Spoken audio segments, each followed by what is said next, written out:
You know, it's a huge honor to be back here because I kind of feel like this is where my Spider-Man journey sort of kick-started, you know, and it feels like only yesterday that I was here announcing the title, and now it's amazing to be here debuting the trailer, and it's just, I'm so proud of this movie and everyone that was involved.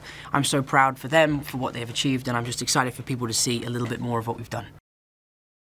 You know, this is a very different take on Spider-Man. This is something we haven't seen before. I'm obviously a lot younger, so we can really play on the youthful side of the character. We've seen the soldier, we've seen the billionaire, we've seen the god, and now it's time to see the kid, you know? And I think it's fun to see what would happen if you gave a 15-year-old superpowers, and I think what would happen is he'd have a pretty great time. I think that one of the main reasons why people love Peter Parker and Spider-Man so much is that you can relate to him, you know? There's not a person on this planet who doesn't go through something that Peter Parker goes through, whether it's struggling with homework, talking to girls, being late for school, or having bigger responsibilities outside of school. And I think, especially for young kids, it's a great thing to be able to see a superhero go through the same things that you're going through day to day. You know, it's very reassuring that it doesn't just happen to you, it also happens to superheroes.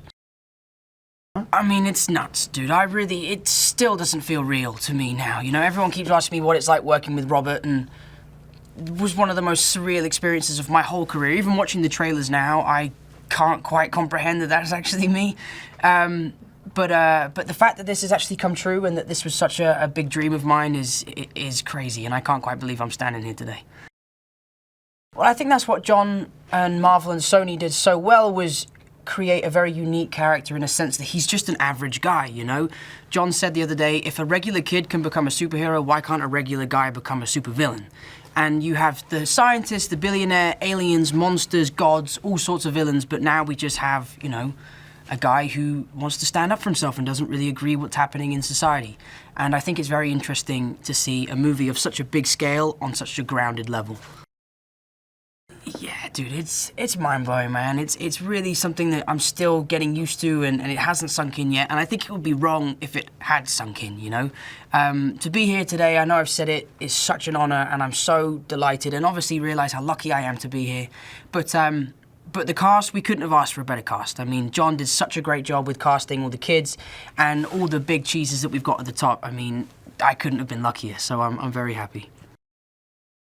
You know, Michael Keaton is an actor who I've always looked up to, and he is someone who has such an incredible career and platform behind him, and it was definitely intimidating working with someone like him, but so refreshing because he's just such a nice guy. You know, Michael's someone who you can approach and sit down on set with and have a good chat with, and also he has so much great advice to give. It's really exciting. I mean, I feel guilty because we're still finishing up the movie, and I still have a lot of work to do, but it's really exciting to be here, and I can't wait to show the trailer on just a massive screen. Nice. As a fan myself, I always wanted to make a movie that showed what the MCU would look like from a ground level perspective, and now I get to do that through Peter Parker's eyes. So there's going to be so many things for fans to be looking out for throughout. I can especially relate to Peter right now because in the movie he's been given this amazing opportunity by Tony Stark, and he's just trying really hard to prove himself so that he can become an Avenger and not screw up, and that's exactly how I feel at every moment making this movie. So I think there's this universal idea behind Peter Parker just being a regular kid that you can always relate to. Tom's great because he's so he creates this sort of natural empathy where you just feel for him and you can see what he's going through in his face, and he just has this very relatable quality, and also he can just do a backflip. So like, he is Spider-Man to me.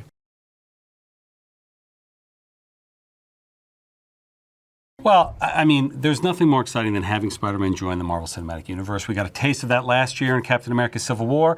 I think in many ways he stole the movie, and now we get to see his first standalone feature in the Marvel Cinematic Universe, and that's something that we geek out about very hard. You know, when Stan Lee and Steve Ditko created Spider-Man over 50 years ago, what was so brilliant about it, what was so unique about it, was here we had this universe full of heroes, and suddenly they added to it this kid who had to be home had a curfew, had to do his homework, had to take care of his aunt. He wasn't living on another planet or living in an ivory tower. He was just a kid, like most of us are or were, and he had relatable issues. He had these unbelievable powers. He had great responsibility, but he had everyday issues. And all of the great Marvel characters have flaws, have quirks, have something that makes them relatable. None have something as relatable as Peter Parker does. Well, we were excited. You know, the Vulture, I think, is the second villain Spidey ever faced in the comics, never been in a film before. And what was exciting to us about it is we had this whole idea of what would it be like to actually live in the Marvel Cinematic Universe. We've made 15 movies now set within this same shared continuity of universe, and now that we've introduced Spider-Man to it, we can introduce some of his villains. And what is it like to grow up in that world? What is it like to be in a world where you can look over your head and Iron Man flies by, or aliens pour out of the city and the Avengers come and attack them? It would be scary, it would be exciting. Certainly for Peter, he got to spend some time with the Avengers. We saw him in Civil War, had a pretty amazing summer vacation. Now he has to go back to high school after hanging out with these rock stars. What's that like? That's his journey. The journey is different for Adrian Toomes, the Vulture. He is just a normal guy. He's a regular guy. He lives in this world, and suddenly all these unbelievable things are happening, and he starts to feel small. So he starts to gather and scavenge all of this amazing technology that is left behind after these superhero battles, and he builds this unbelievable wingsuit, and he starts a business of his own. And it's fun to see somebody that didn't just have, you know, some sort of medical accident that led to superpowers. We get to see him literally with his own two hands build his future and build his destiny, which is very much what he believes in. And Michael Keaton joining the Marvel Cinematic Universe is also one of those, it was on the bucket list. He's an amazing persona, he's an amazing actor, and getting to see him sort of look and scowl at these heroes that he thinks are somewhat ridiculous, at these names that they're calling themselves, and he decides if you can't beat them, join them, and he becomes this villain on his own. So at every turn in this movie, you see new aspects of Spider-Man that have never been in a film before, but have been in the comics for years. He's got mechanical web shooters, as we saw in Civil War. He has to have web fluid. If he runs out, he falls off a building. So you get some added tension there. You get his scientific smarts as he tries to figure out ways out of that scenario. It's the first full Spider-Man film that takes place in high school. And he's got other high school friends. And for the very first time, somebody learns a secret. And he's got a best friend he's not sure he can keep his mouth shut. But his friend Ned has learned his secret early on in the film, and suddenly you have an entirely new dynamic for Spider-Man, as he needs to not only navigate the homework, helping his aunt, doing what he thinks he needs to do to impress Tony Stark. He thinks he should be an Avenger. And now his best friend Ned knows his secret. And is Ned going to be able to keep a lid on it? Or is Ned going to be an ally? Is he going to help him?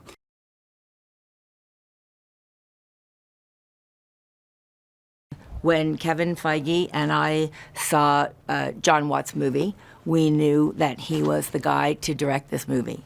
And we saw a quality in him that has panned out so brilliantly that I think everybody's going to see when they see this movie, because it's very different than our other Spider-Man films, and it is completely unique. And so much of that is due to the vision that he came in with.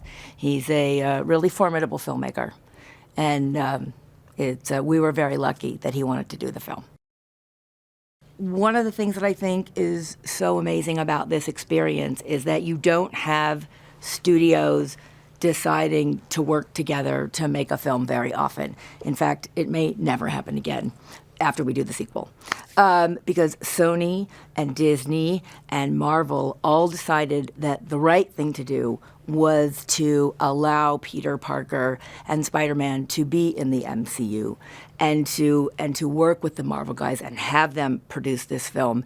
And I think that was a very rare thing for three companies to do, and a very brilliant thing for them to decide to do, because there are only so many stories that you can tell again and again and again about Spidey, and this is something that we would have never been able to do in any other way. So it was a very selfless thing that was very smart on the part of all the companies.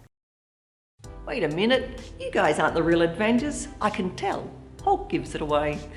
So what did you think of that Spidey video? Did you like it? Now, keeping with the Spider-Man vibe, I've got some interesting facts from the film that might be of interest to you.